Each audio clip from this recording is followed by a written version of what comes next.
ગોળાનું પાણી ભારે માસ મધુર રહે એ પણ માતા લક્ષ્મીજીની કૃપા. આપણે નથી કહેતા જે ઘરની અંદર જાજો કંકાસ થાય ને ગોળાના પાણી સુકાઈ જાય. ભાઈ ન કરાય કંકાસ. જે ઘરની અંદર ગાળી કલોચ થાય,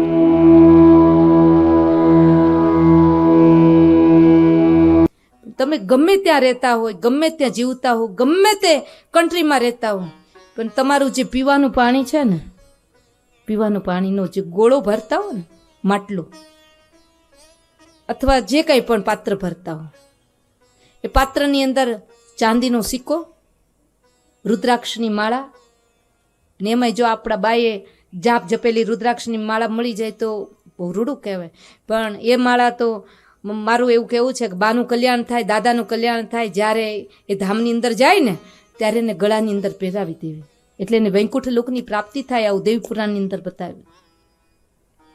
પણ સિદ્ધ કરેલી રુદ્રાક્ષની માળા, ચાંદીનો કોઈ સિક્કો, સોનાની તમે કંઈ પણ વીંટી પહેરતા હો, ગમે તે, તમારા ગોળાના પાણીની અંદર તમે જેમાંથી પાણી પીતા હોય એમાં તમે સવારે જ્યારે સાફ સફાઈ કરો ત્યારે એની અંદર પધરાઈ દેવાનું, જ્યારે બીજે દિવસે સાફ સફાઈ કરો ત્યારે કાઢી લેવાનું, વળી પાછું પધરાઈ દેવાનું. તો અમુક ધાતુમાંથી તમારી જે વિટામિન્સો મળતા હોય, રુદ્રાક્ષની માળાની અંદર તો એટલો પાવર છે, જે માળા ધારણ કરે તો પણ એની પાસે યમરાજા નથી આવી શકતા. તો રુદ્રાક્ષની માળા પધરાવેલું જળ જે કાયમને માટે પીવે એનું કેટલું કલ્યાણ થાય. ઘણો ઉર્જા પાવર તમારી અંદર વધી જશે. અને હું તો આ 1 વર્ષ થયા ઉપયોગ કરું છું આ રીતનું. મારું ગોળાનું જે પાણી હોય એની અંદર કાયમને માટે ચાંદીનો સિક્કો, બેઠેલા મહાલક્ષ્મીજી પધરાવ્યો. ચાંદીનો સિક્કો આપણે નોર્મલ શા માટે વાપરીએ, લક્ષ્મીજી વાળો જ ના, એની અંદર પધરાવી.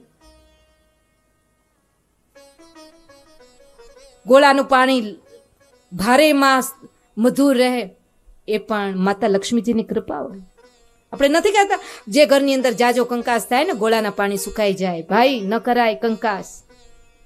જે ઘરની અંદર ગાળી કલોચ થાય એ ઘરની અંદર ગોળાના પાણી સુકાઈ જાય. નથી કહેતા ગોળાના પાણી સુકાય એટલે આમ સુકાય એમ નહીં, પણ ત્યાંથી મહાલક્ષ્મીજી જતા રહે, એનો અર્થ એવો થાય છે.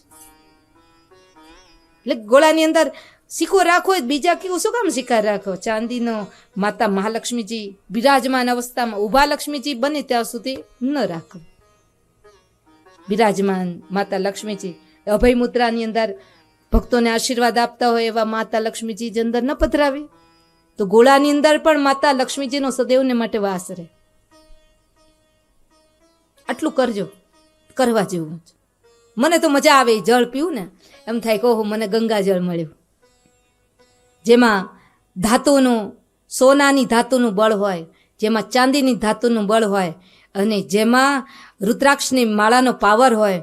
પછી એની વાણીમાં સરસ્વતી બિરાજમાન થાય, એની બુદ્ધિમાં પણ સરસ્વતી બિરાજમાન થાય, એના જીવનની અંદર પણ મહાલક્ષ્મીજી બિરાજમાન થાય.